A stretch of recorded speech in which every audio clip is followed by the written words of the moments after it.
Well, there's a bunch of charge point chargers going up here at the end of a car dealership across from a bunch of closed buildings.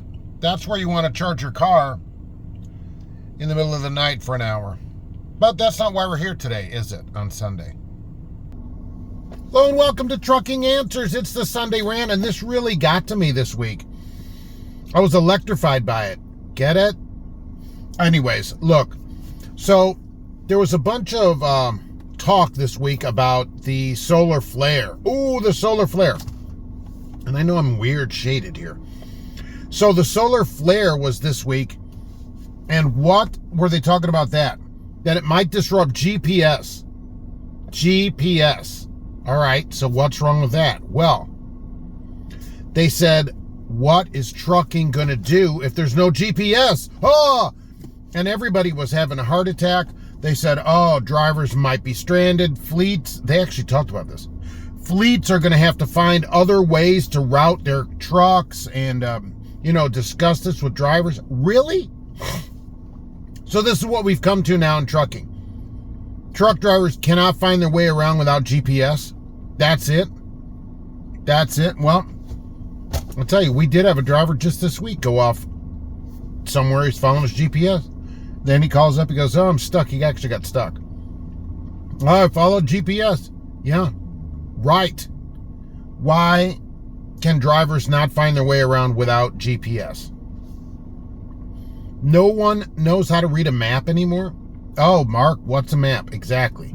So without GPS, people are stuck. And that's the problem of not looking at a map when you first start driving, I think.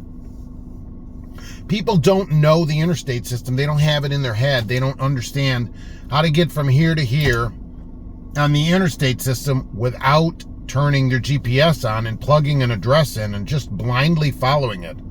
Oh, well, I don't know what's going on. I'm just going to follow this wherever it says to go. I'll just go that way and hope for the best. Oh my gosh, we're doomed. If you do not know how to read a map, okay, go learn how to read a map. Because the GPS may not always work.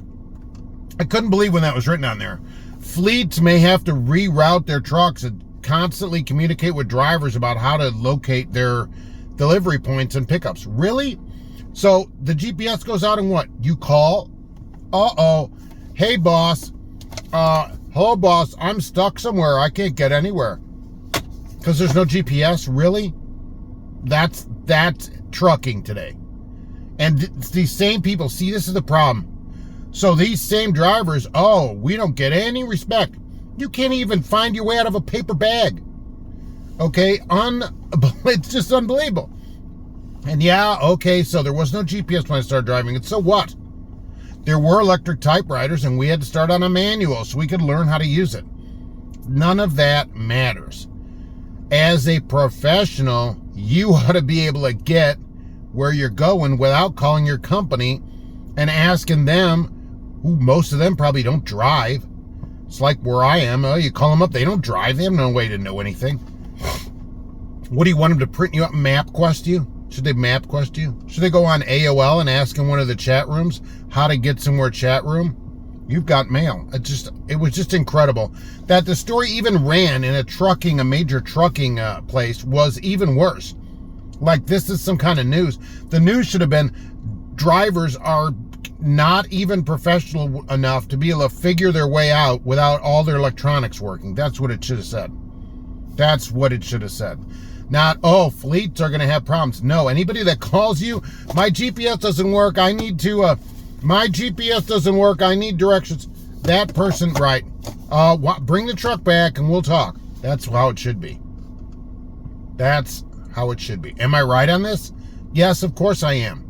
Okay, so we're going to get back to charging.